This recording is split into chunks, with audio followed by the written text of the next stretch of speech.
Well, it's been a minute since I did an Eaglemoss unboxing, and I'm going to blame Blue Harvest for this one because I was looking for Corgi Enterprise models, and of course, eBay being eBay, it threw up this Enterprise. And my collection of Eaglemoss, from my point of view, was complete. However, this one has a really interesting story behind it, so I couldn't not bid for it, and remarkably I sniped it at the last minute and got it for a relatively reasonable price, because this is an Eaglemoss special release, as I recall. Not that they do these anymore, of course, because Eaglemoss are dead. Master replicas do still exist, I think that's the right name for them, and perhaps you can still get these, but I couldn't actually see this on their site, and this is actually older than I thought it was, as Eaglemoss models go. I thought this was done towards the end of their life, but actually it really wasn't. But anyway, so the SS Enterprise, I'm going to get it out as I speak, and as you'll see, it's an NX Refit. Now, I'm going to go purely by my memory of the shows now and sort of how this came about. The reason I wanted to get it now was that this ship originally was not canon. And what that means, if you're unfamiliar, is that it had not appeared in the TV shows. But this model existed because it would have appeared in Enterprise's, I think, 5th season. So we nearly got it because, as you will see, this is essentially the NX-01. But rather than just being an experimental ship, it is now the SS Enterprise, whereas before it was just Enterprise. And it's had a few subtle upgrades, but the least subtle upgrade it has had is this. And now you will see a rather familiar looking secondary hull, complete with a splotch of polystyrene in it. There we are. That's slightly better. So you will see that now it is looking much more like the original series, or the old scientist version, if you prefer, of the NCC 1701. This, of course, is still pre-Federation, so it's only called the SS Enterprise. I'm going to pop her down there. I have no idea how well she will stand up or not. She won't, of course, being an Eaglemoss model. That's fair enough. So the idea behind this apparently was that there was going to be a war with the Romulans in later seasons of Enterprise. At least I think that's what the secondary canon would have had happen anyway, the beta canon as it's known. And as part and parcel of that sort of happening, and indeed the sheer record I think that Enterprise was getting towards the end of the seasons that we'd seen, it needed an upgrade. And this upgrade involved putting a secondary hull onto the bottom of the original NX-01. All the NXs would have ultimately got this upgrade. And you can see here, this is my original XL Enterprise. And interestingly, this special issue is actually slightly smaller. I wasn't expecting that because it came in a fairly large box. I had assumed that it was going to be more sort of XL size, but actually it's a little bit smaller. But this is a classic problem that you get with, well, I'll say it's problem. It's a classic thing with Eaglemoss that they can never quite settle on a scale, it seems. So ships that should be huge are often small, and equally ships that should be small are often huge compared to other ships that should be much bigger. So as you can see, the refit is actually smaller than the original Eaglemoss XL model, and I'll bet you bottom dollar that this is actually in the middle between the standard size NX-01 and the XL. So such is often the way with the special issue ships, they just don't quite fit in with anything else. Now interestingly, this one's stand is not where I would have expected it. I wonder if... Now, I don't have the magazine with this, haven't got it off eBay, unfortunately. So I don't have the helpful stand guide to tell me where on earth I'm supposed to It's a saucer section hold. Okay, that works. There we go. So I'm looking at them side by side for the first time here. Now, perhaps the most obvious detail apart from the secondary hull being different is the nacelles. Now you can see that the nacelles, the tip of them here, the buzzard collectors, are now orange coloured with a sort of point on the front. That is much closer to the original series Enterprise version. So you can see this edging towards that sort of Constitution class style of ship. And obviously the saucer, the deflector dish, is very, very original series.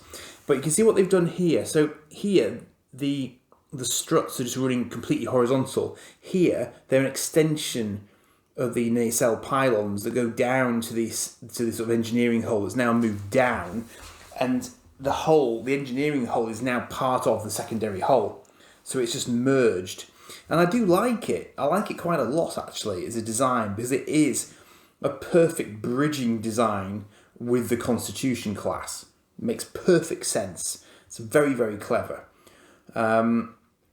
I mean, don't get me wrong, I love this as well as the sort of upside down Akira class. Still love that as well. But this is really, really nicely done. There's really nice paint detailing all along the top edge of it here as well. I mean, Eaglemoss always did. I mean, I had to say, I haven't picked this up for ages. I've forgotten how damn heavy these Eaglemoss models are. There's so much weight to them, it's crazy. Which is great, though, because they always feel really, really durable. Not that I'd ever use them as toys, of course. But, they are lovely, lovely things if you can still find them.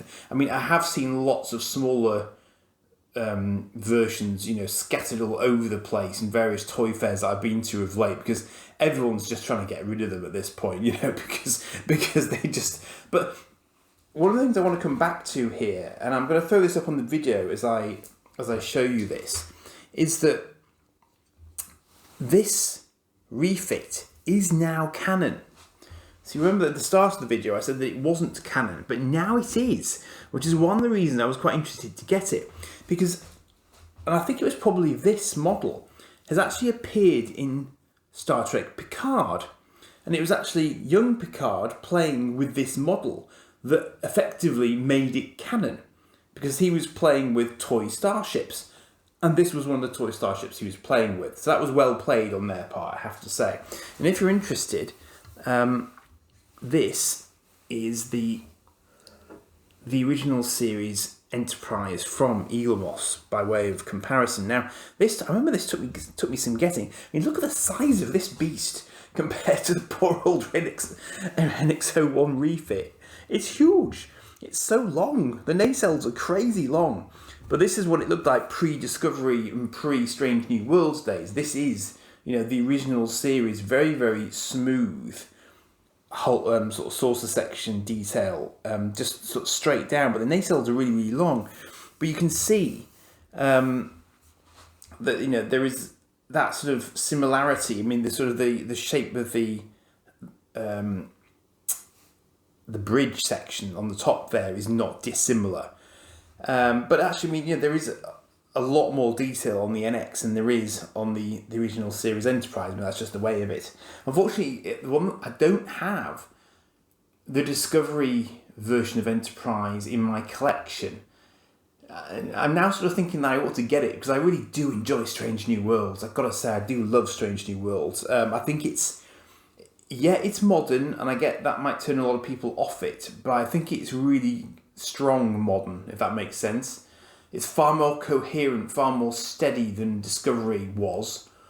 And it just makes a lot more sense, and they're being very, very clever with it. So, fair dues to them. Got to hand it to them. It's very, very nicely done. But yeah, that Enterprise is huge. I mean, the USS is huge compared to the NX.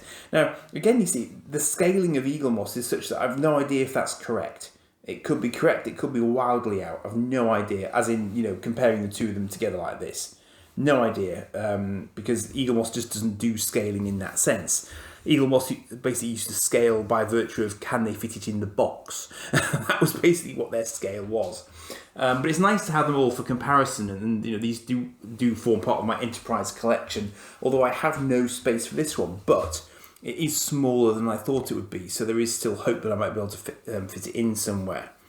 So we've got the now. See, interestingly, it's still got the navigational deflector there, which was its original navigational deflector, and yet obviously it's got this navigational deflector here as well now. So I don't know if this is now something else. I'm not quite sure how that's supposed to work now. But it's got I don't know what they've done with the torpedo launchers and so on either. I'm guessing they're sort of in there somewhere. But of course this is the NX that's now got the photonic torpedoes. So basically photon torpedoes, but for some reason they've got to call them photonic. I don't know why.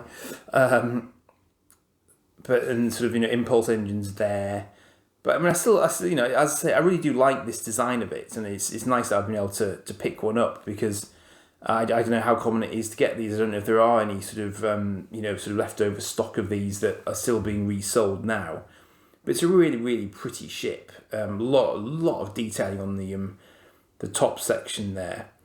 And I'm really glad that it's in really, really good condition for being second hand. It's well worth the money. It looks like it's in absolutely perfectly preserved condition, so I can't knock that from the seller at all.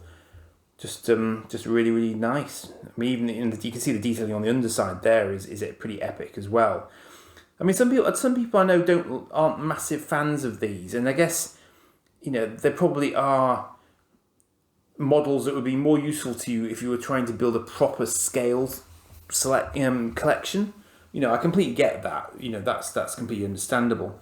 Now I said I'm going to throw a few images up now, and you'll see that not only was there a toy of this ship in Star Trek Picard, but in season 3 of Picard, and I had to check this. I didn't fully appreciate this, but I had this inkling that it was going to be there. And spoilers, by the way, spoilers for these images. If you haven't seen season 3 of Star Trek Picard, look away now. Good. Okay.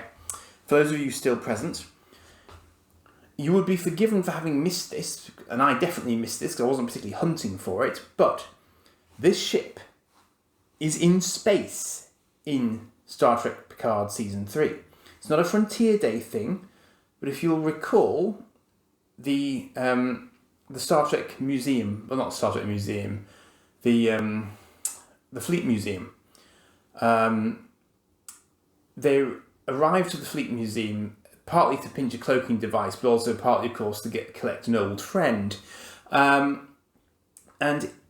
behind now, I'm not sure if it's a Katinga or a D7, but behind the Klingon battlecruiser is this guy. It's really hard to spot it because at a distance, it's not that distinctive. It could almost be a Constitution.